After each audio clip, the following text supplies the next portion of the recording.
Assalamualaikum warahmatullahi wabarakatuh.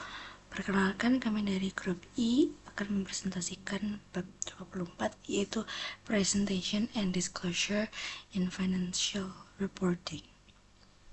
Sebelum memulai ke pembahasan, izinkan saya untuk memperkenalkan diri beserta teman-teman saya. Pertama ada saya, Gensa Puspita dengan NP Mahir 125. Lalu ada Kenji Kamaruji dengan NP Mahir 88. Lalu ada Muhammad Wongso Prasetyo dengan NP Mahir 144. Lalu ada Magdalena Purba dengan NP Mahir 151. Untuk materi yang pertama, yaitu kita membahas tentang prinsip pengungkapan penuh atau full disclosure. Prinsip pengungkapan penuh mengharuskan pelaporan keuangan atas fakta keuangan yang cukup signifikan untuk mempengaruhi penilaian pembaca yang terinformasi. Di dalam isu pengungkapan, kita harus memperhatikan yang pertama biaya dan manfaat, dan yang kedua informasi yang berlebihan. Kemudian peningkatan atau penambahan persyaratan pelaporan, yaitu alasan dibalik peningkatan atau penambahan pengungkapan adalah kompleksitas lingkungan bisnis, kebutuhan akan informasi yang tepat waktu, dan akuntansi sebagai perangkat kontrol serta pemantauan. Survei menunjukkan bahwa untuk memenuhi pengguna yang terus bertambah, pelaporan bisnis harus menyediakan informasi yang lebih berwawasan ke depan, lebih berfokus pada faktor-faktor yang menciptakan nilai jangka panjang, termasuk ukuran non-finansial, dan lebih menyelaraskan informasi yang dilaporkan secara eksternal dengan informasi yang dilaporkan secara internal. Kemudian pengungkapan diferensial atau differential disclosure. IFRS yang disederhanakan untuk UKM atau unit kecil minimum dirancang untuk memenuhi kebutuhan dan kemampuan mereka.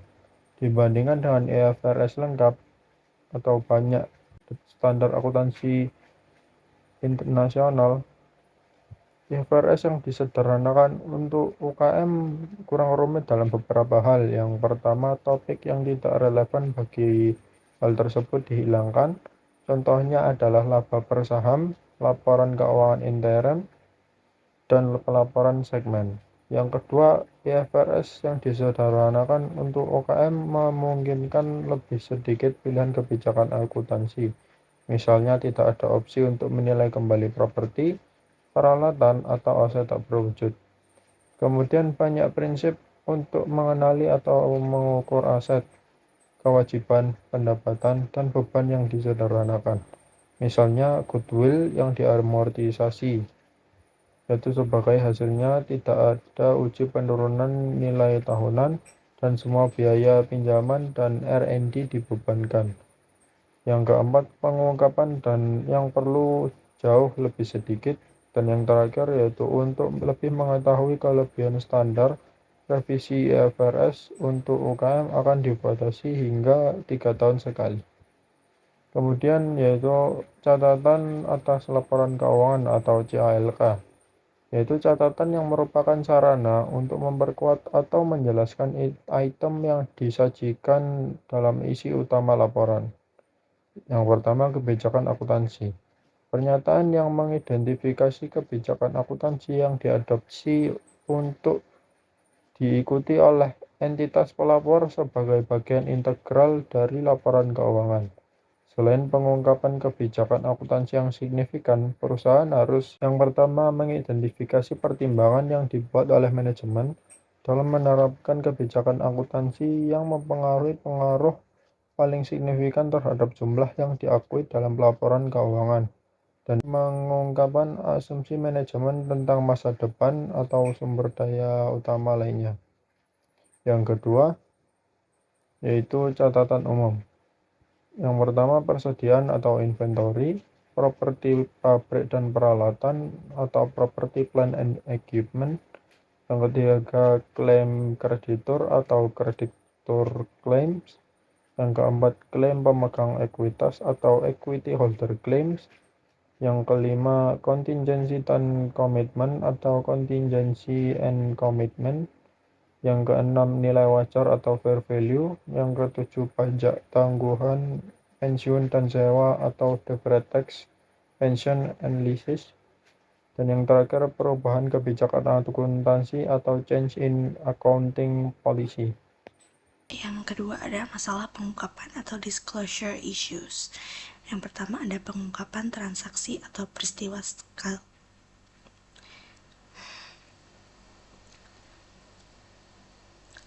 yang kedua ada masalah pengungkapan atau disclosure issues.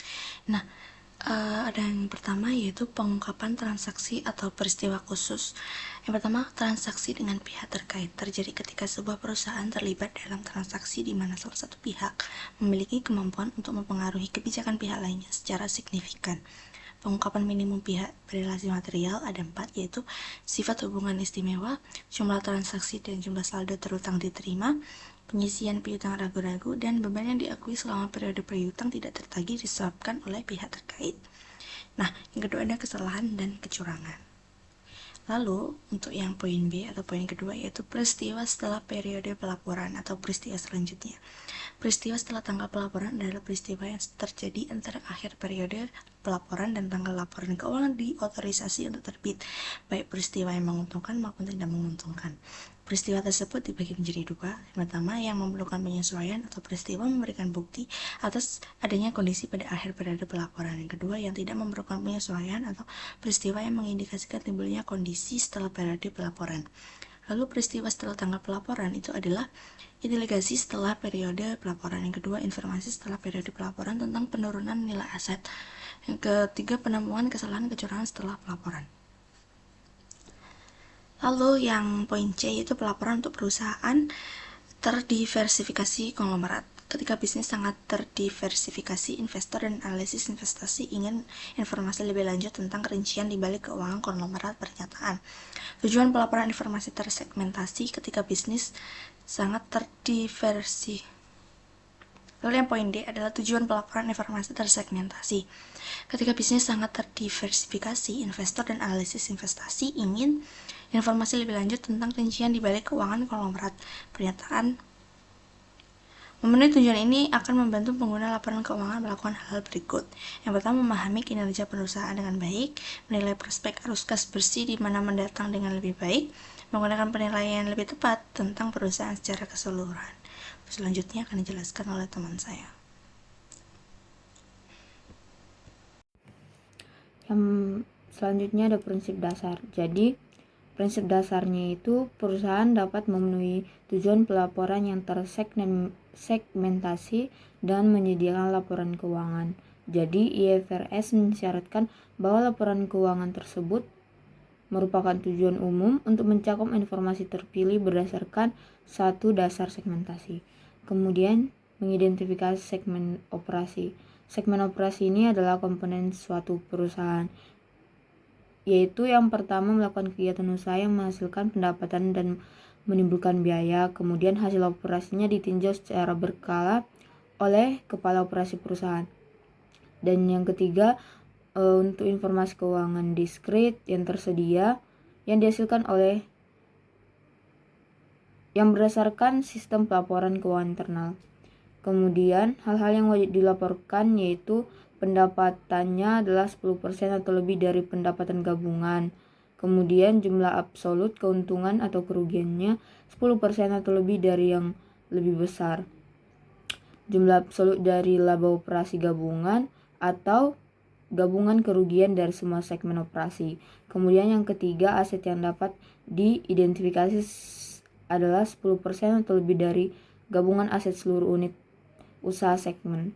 Kemudian dalam menerapkan pengujian tersebut, perusahaan harus mempertimbangkan 2 faktor tambahan, yaitu segmen data harus menjelaskan sebagian besar bisnis perusahaan. Kemudian yang kedua, profesi ini menyadari bahwa pelaporan terlalu banyak segmen dapat membebani pengguna dengan informasi yang rinci.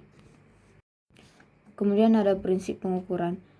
Prinsip akuntansi yang digunakan perusahaan untuk pengungkapan segmen tidak harus sama dengan prinsip yang mereka gunakan untuk menyiapkan laporan konsolidasi. Yang selanjutnya ada informasi tersegmentasi dilaporkan. Jadi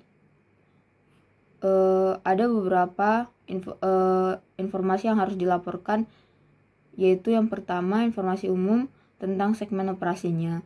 Kemudian ada laba rugi segmen dan juga informasi terkait. Kemudian ada segmentasikan aset dan juga kewajiban, rekonsiliasi, informasi tentang produk dan layanan serta wilayah geografisnya, dan yang terakhir ada pelanggan utama. Yang kemudian ada laporan sementara atau interim reports. Jadi laporan sementara ini mencakup yang pertama laporan keuangan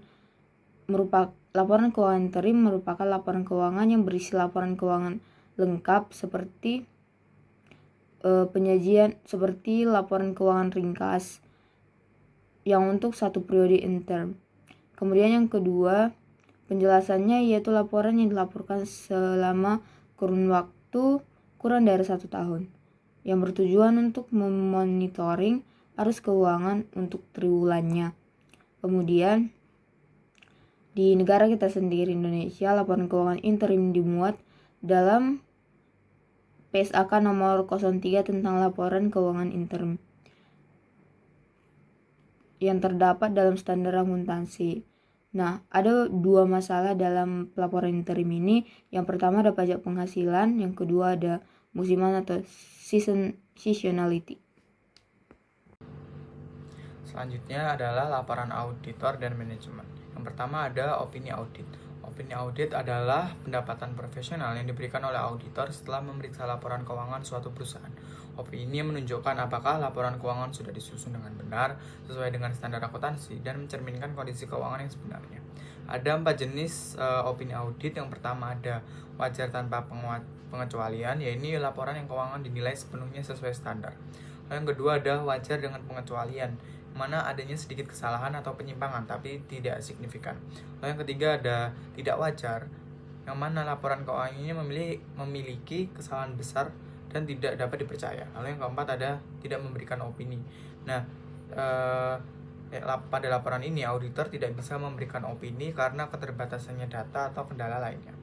Lalu ada dalam keadaan tertentu, meskipun tidak mempengaruhi opini auditor yang tidak dimodifikasi, memungkinkan harus auditor untuk menambahkan paragraf penjelasan pada laporan audit, yang mana beberapa keadaan yang lebih penting adalah sebagai berikut contohnya, yaitu ada contoh dari kelangsungan usaha, lalu ada kurangnya konsistensi, lalu ada penekanan suatu hal. Selanjutnya ada bagian opini wajar dengan pengecualian, mengandung pengecualian terhadap opini standar, yang mana keadaan ini auditor dapat menyimpang dari laporan wajar tanpa pengecualian standar atas laporan keuangan, yaitu seperti yang pertama ada ruang lingkup pemeriksaan dibatasi atau dipengaruhi oleh kondisi atau pembatasan. Yang kedua ada laporan tersebut tidak menyajikan posisi keuangan atau hasil operasi secara wajar, karena ada 2 kemungkinan, yaitu tidak sesuai dengan prinsip dan standar akuntansi yang berlaku, dan yang kedua adalah pengungkapan yang tidak memadai. Selanjutnya ada laporan manajemen, yang mana laporan manajemen ini dapat membantu dalam penafsiran posisi keuangan, kinerja keuangan, arus kas suatu perusahaan, yang mana merupakan laporan manajemen. Yang pertama ada tanggung jawab manajemen atas laporan keuangan, yang mana manajemen bertanggung jawab untuk menyiapkan laporan keuangan dan membangun serta memelihara sistem pengendalian internal yang efektif. Auditor memberikan penilaian independen mengenai apakah laporan keuangan yang disiapkan itu telah sesuai dengan IFRS. Lalu yang kedua ada laporan kinerja, yang mana manajemen juga harus mengungkapkan laporan ini berisi informasi mengenai pencapaian target atau hasil kerja yang telah dicapai selama satu periode tertentu, yang mana isinya mencakup analisis pencapaian dibandingkan dengan rencana, yang mana faktor ini mempengaruhi kinerja serta langkah perbaikan yang direncanakan untuk masa yang akan mendatang. Selanjutnya ada masalah pelaporan saat ini, yang mana dilema untuk saat ini adalah yang pertama ada permintaan investor untuk informasi yang lebih banyak dan lebih baik, yang mana difokuskan pada pengungkapan ekspektasi perusahaan untuk masa depan dan pelaporan perkiraan proyeksi keuangan. Mana pengungkapan ini mengambil salah satu dari 2 bentuk, yaitu ada dari perkiraan keuangan, yaitu investor ingin memperkirakan keuangan tersebut untuk jangka-jangka yang ke depan. Lalu proyeksi keuangan, yang mana mungkin investor ingin melihat juga bagaimana anggaran proyeksi keuangan mereka di masa depan. Selanjutnya ada pelaporan keuangan internet, yang mana penyebaran laporan internet dapat memungkinkan perusahaan untuk yang pertama berkomunikasi dengan lebih baik dan mudah cepat dengan pengguna. Lalu yang kedua dapat memanfaatkan alat seperti mesin pencari, hyperlink, dan lain sebagainya. Lalu ada pelaporan internet dapat membantu membuat laporan keuangan lebih relevan, atau bahasanya internet ini lebih ke sistem. Lalu yang selanjutnya ada pelaporan keuangan yang curang, yang mana pelaporan yang curang ini dapat terjadi seperti contohnya itu yang pertama ada penurunan tiba-tiba dari pendapatan atau pangsa pasar. Lalu ada tekanan anggaran yang tidak realistis. Lalu yang ketiga ada tekanan finansial yang diakibatkan oleh rencana bonus, yang mana peluang terjadinya kecurangan pelaporan ini muncul dari yang pertama tidak adanya dewan direksi atau komite audit. Lalu yang kedua kontrol akuntansi internal yang lemah atau tidak ada. Lalu yang ketiga ada transaksi yang tidak biasa atau rumit. Lalu yang keempat ada estimasi akuntansi yang memerlukan penilaian subjektif yang signifikan. Lalu yang keempat staf audit internal yang tidak efektif.